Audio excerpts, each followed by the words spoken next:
प्यारे बच्चों, मेरा नाम डॉक्टर शुभ्रा सिंह है। मैं ADGGIC गोरखपुर में सहायक अध्यापिका हूँ। बच्चों, आज हम कक्षा 10 के विज्ञान विषय का अध्याय 1 रासायनिक अभिक्रियाएं एवं समीकरण का भाग 2 पढ़ेंगे।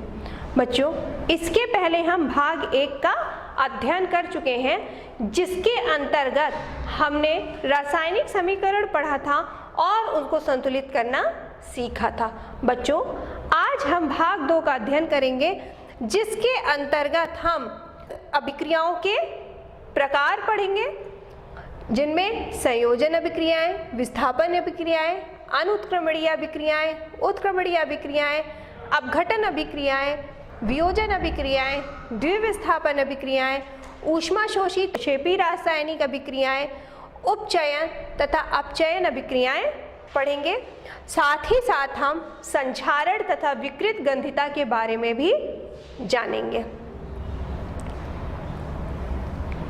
बच्चों, हमने पहले पढ़ा है कि रासायनिक अभिक्रियाएं क्या होती हैं और उनको कैसे संतुलित करते हैं। अब हम जानेंगे कि रासायनिक अभिक्रियाओं के क्या प्रकार होते हैं। कोई भी रासायनिक अभिक्रिया जब होती है तो पुराने बंध टूटते हैं और नए बंध बनते हैं। बंध किस प्रकार बनते हैं, किस प्रकार टूटते हैं, ये हम आगे के अध्याय में पढ़ेंगे।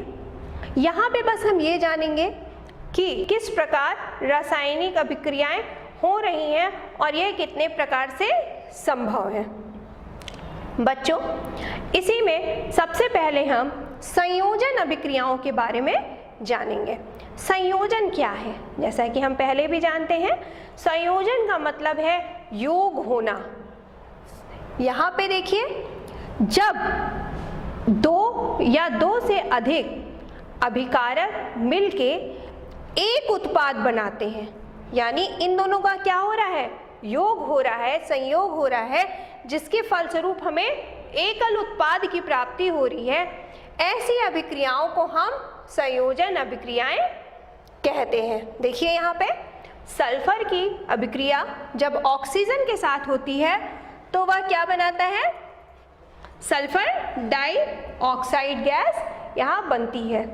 इसी प्रकार देखिए, जब कार्बन का संयोग ऑक्सीजन के साथ होता है तो क्या बनाती है? कार्बन डाइऑक्साइड गैस हमें प्राप्त होती है। इस प्रकार की अभिक्रियाएं संयोजन अभिक्रिया कहलाती हैं। बच्चों, अब हम संयोजन अभिक्रिया के बारे में जब जान चुके हैं तो हम जानेंगे विस्थापन अभिक्रियाओं के बारे में। विस्थापन अभिक्रियाएं क्या होती हैं?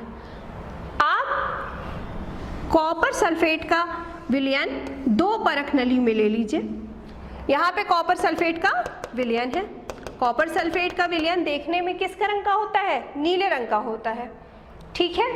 अब एक परख नली में कुछ नहीं डालेंगे और दूसरे परख नली में हम इसमें लोहे की कील डाल देंगे। 2-3 कीलें लोहे की इसमें डाल देंगे। कुछ समय पश्चात हम देखते हैं कि जिस परख नली में लोहे की कीलें डाली गई हैं, उसमें कॉपर सल्फेट के विलयन का कलर जो है, रंग है, वह कैसा पड़ गया है? फीका पड़ गया है। यह क्यों हुआ?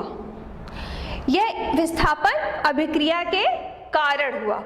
बच्चों, जो कॉपर सल्फेट का विलयन था, उसमें जब आयरन की क्रिया होती है तो आयरन जो होता है कॉपर के सल्फेट के विलयन से कॉपर को विस्थापित कर देता है। इसको हम इस अभिक्रिया के माध्यम से समझ पाएंगे। ये देखिए, कॉपर सल्फेट विलयन है, इसमें जब हमने आयरन की कील डाली तो क्या बन गया? यहाँ पे जो विलयन बन गया वो आयरन सल्फेट का बन गया और कॉपर जो है वो विस्थापित हो गई। ऐसी अभिक्रियाएं जिसमें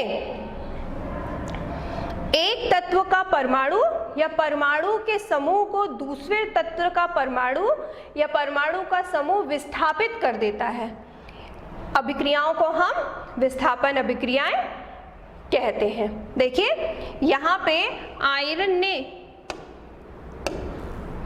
आयरन ने किसको विस्थापित किया है?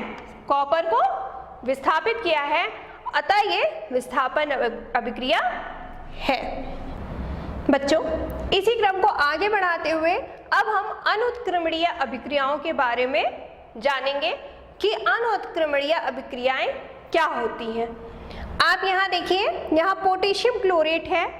पोटेशियम क्लोरेट जब टूटता है तो क्या बनाता है? पोटेशियम क्लोराइड और ऑक्सीजन बनाता है। एक समय ऐसा आता है कि यह पोटेशियम क्लोरेट पूरी तरह टूट के पोटेशियम क्लोराइड और ऑक्सीजन में परिवर्तित हो जाता है।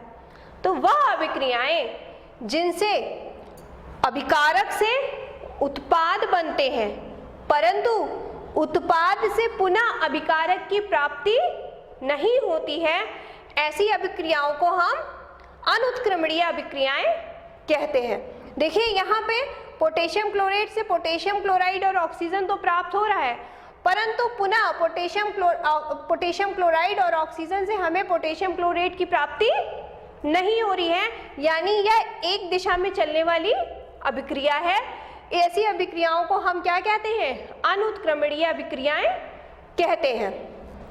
बच्चों, अब अनुत्क्रमणीय अभिक्रियाओं के बाद हम उत्क्रमणीय अभिक्रियाओं के बारे में जानेंगे कि उत्क्रमणीय अभिक्रियाएं क्या होती हैं।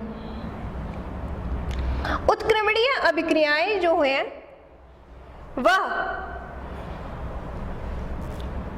दोनों तरफ चलती हैं, दाएं से बाएं चलती हैं और बाएं से दाएं भी चलती हैं, अर्थात अभिकारक से उत्पाद की प्राप्ति होती है और उत्पाद से पुनः अभिकारक की प्राप्ति हो जाती है। आप उत्क्रमणीय अभिक्रियाओं को इस उदाहरण द्वारा समझ सकते हैं। PCl5 है, वो जब डिकम्पोज होता है या जब वो टूटता है तो PCl3 और Cl2 में टूट जाता है। पुनः ये PCl3 और Cl2 फिर से कंबाइन होता है और क्या बना लेता है? PCl5 बना लेता है। यह क्रिया अनवरत चलती रहती है। देखिए, ये जो साइन है एरो का, यह क्या प्रदर्शित करता है? यह उत्क्रमणीय अभिक्रिया का साइन होता है। ये देखिए, ध्यान से देखिए, आधा इधर और आधा इधर। अतः ऐसी अभिक्रियाओं को हम उत्क्रमणीय अभिक्रियाएं कहते हैं। अभिक्रियाएं जो सामान्य परिस्थितियों में दोनों दिशाओं में चल सकती हैं उत्क्रमणीय अभिक्रियाएं कहलाती हैं। समीकरण में जो अभिक्रिया बाएं से दाईं ओर प्रदर्शित होती है उसको हम अग्र अभिक्रिया कहते हैं। यानी कि आप यहाँ देखिए, इस अभिक्रिया में देखिए, जो बाएं से दाएं की ओर चल रही है, यानी ये अभिक्रिया जो होती है वो कैसी अभिक्रिया होगी? ये अग्र अभिक्रिया होगी। अग्र अभिक्रिया। और जो अभिक्रिया दाएं से बाएं की ओर चलती है उसको हम पश्च अभिक्रिया कहते हैं। अंग्रेजी में इनको हम फॉरवर्ड रिएक्शन और बैकवर्ड रिएक्शन कहते हैं।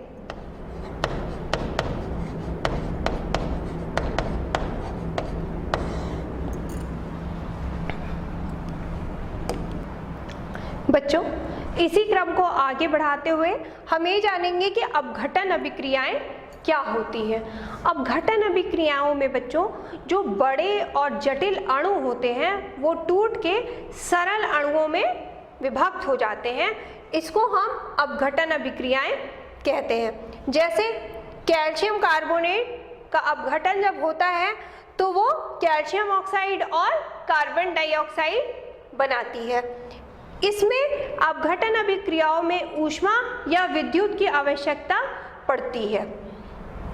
बच्चों, इसी तरीके से देखिए, AgCl है, उसको जब सूर्य का प्रकाश मिलता है तो वह Ag में यानी सिल्वर में और क्लोरीन गैस में विभक्त हो जाती है। इस प्रकार हम कह सकते हैं कि AgCl का अपघटन हो रहा है। बच्चों, अपघटन अभिक्रियाओं के बाद हम वियोजन अभिक्रियाओं के बारे में अध्ययन करेंगे कि ये वियोजन अभिक्रियाएं क्या होती हैं। वियोजन अभिक्रियाओं में भी क्या होता है कि जो जटिल अणु हैं वह छोटे अणुओं में विभक्त हो जाते हैं या सरल अणुओं में विभक्त हो जाते हैं। यह विभक्त होगा PCl5 विभक्त होगा PCl3 तथा Cl2 में। लेकिन बच्चों यहाँ पे समझने की बात यह है कि आखिर वियोजन अभिक्रियाएं और अपघटन अभिक्रियाओं में क्या अंतर होता है। वियोजन अभिक्रिया में आप देख सकते हैं कि यह अभिक्रियाएं उत्क्रमणीय होती हैं, यानी कि दोनों तरफ चलती हैं, रिवर्सिबल होती हैं। ठीक है, जैसे PCl5 जब टूटा PCl3 और Cl2 में, तो कुछ समय पश्चात Cl3 और Cl2 पुनः संयोग करके क्या बना लेगा, PCl5 बना लेगा। परंतु डिकम्पोजिशन रिएक्शन में, यानी कि जो आपका अपघटन अभिक्रियाएं हैं, उसमें इस तरह की उत्क्रमणीय अभिक्रिया नहीं होती है, वो अनुत्क्रमणीय अभिक्रिया होती है। यानी अभिकारक से हमें एक दिशा में ही उत्पाद की प्राप्ति होती है, उत्पाद से पुनः अभिकारक की प्राप्ति नहीं होती है। बच्चों, अब हम द्विविस्थापन अभिक्रियाओं के बारे में जानेंगे।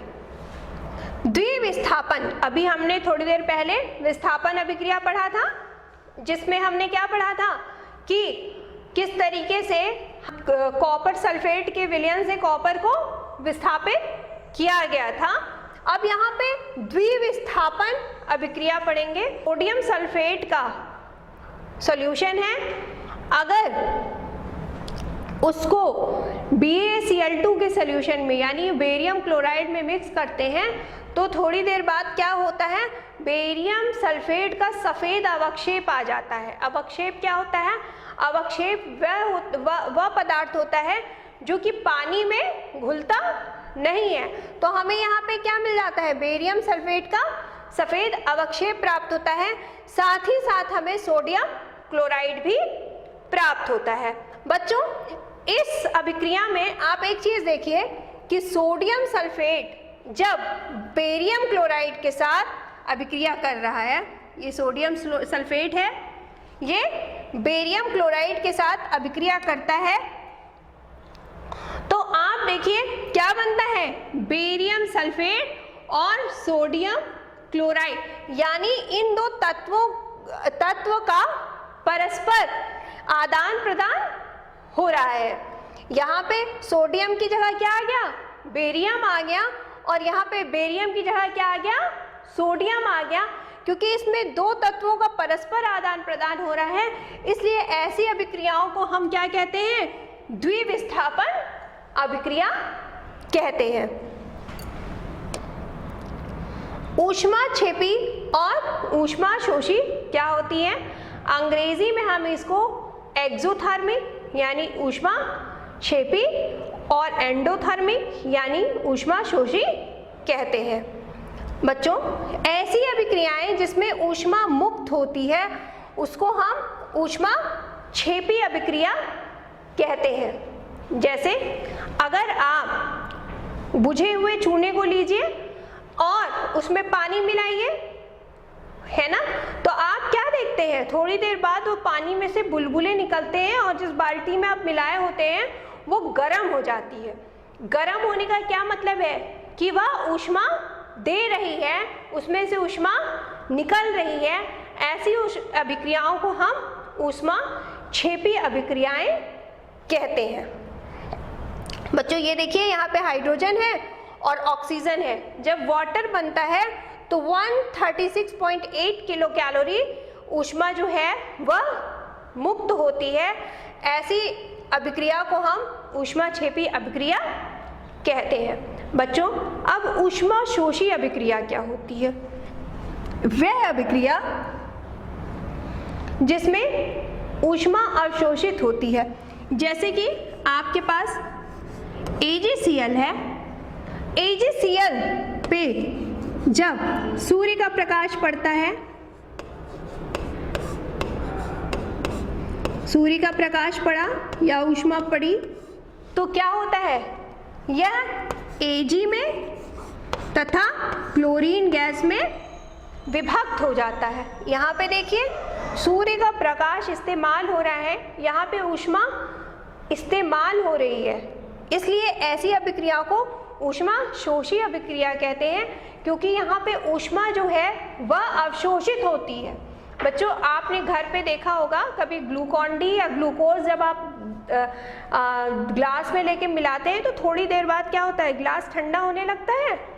यह भी एक ऊष्मा शोषी अभिक्रिया का ही उदाहरण है। बच्चों अब हम अपचयन और उपचयन अभिक्रियाओं के बारे में जानेंगे कि उपचयन और अपचयन अभिक्रियाएं क्या होती हैं। उपचयन को हम अंग्रेजी में ऑक्सीडेशन भी कहते हैं।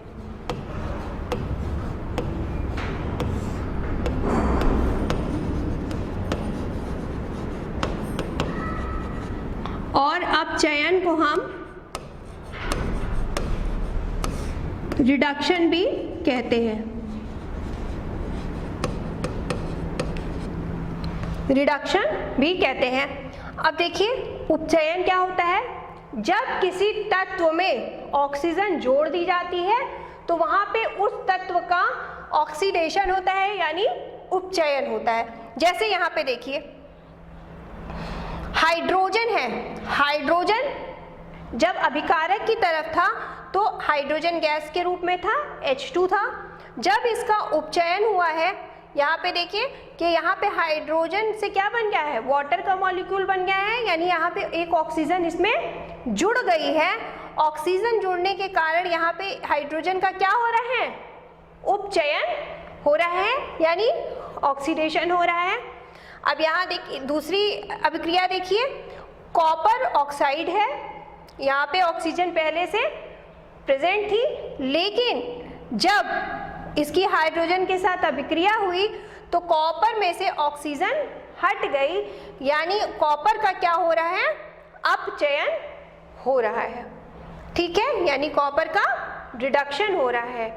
तो जहाँ जिस तत्व में ऑक्सीजन ऐड होती है या जुड़ती है उसका उपचयन होता है, और जिस तत्व से ऑक्सीजन हटती है उसका क्या होता है, अपचयन होता है।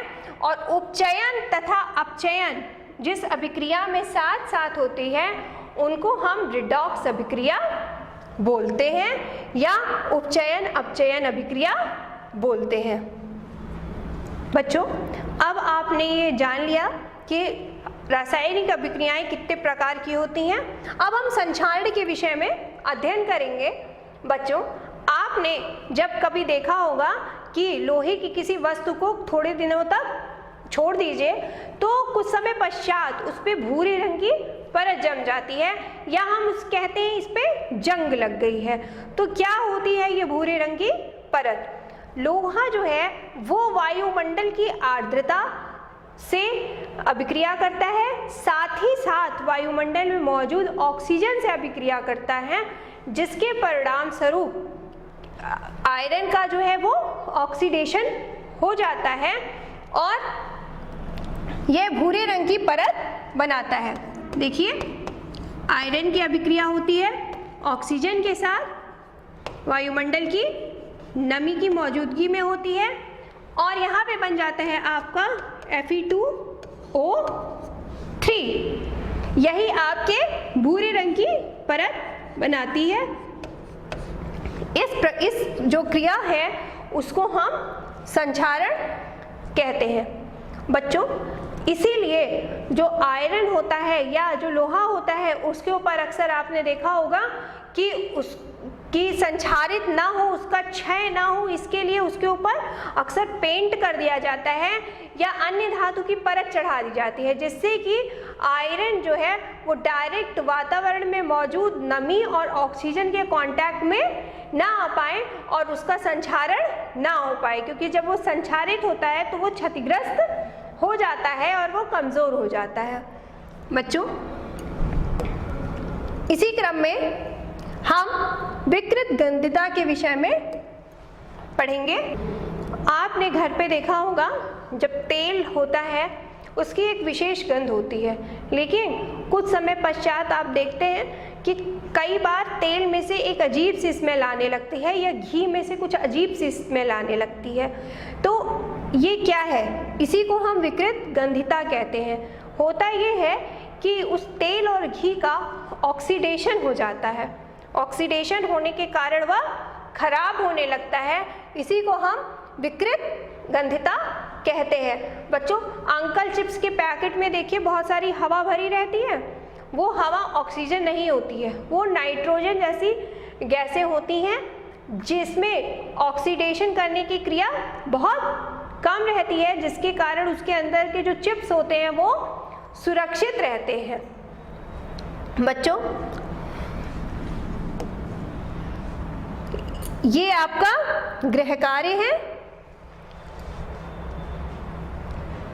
बच्चों, आशा करती हूँ कि आपको यह पाठ समझ में आया होगा। इसी के साथ यह पाठ यहाँ पे समाप्त होता है। धन्यवाद।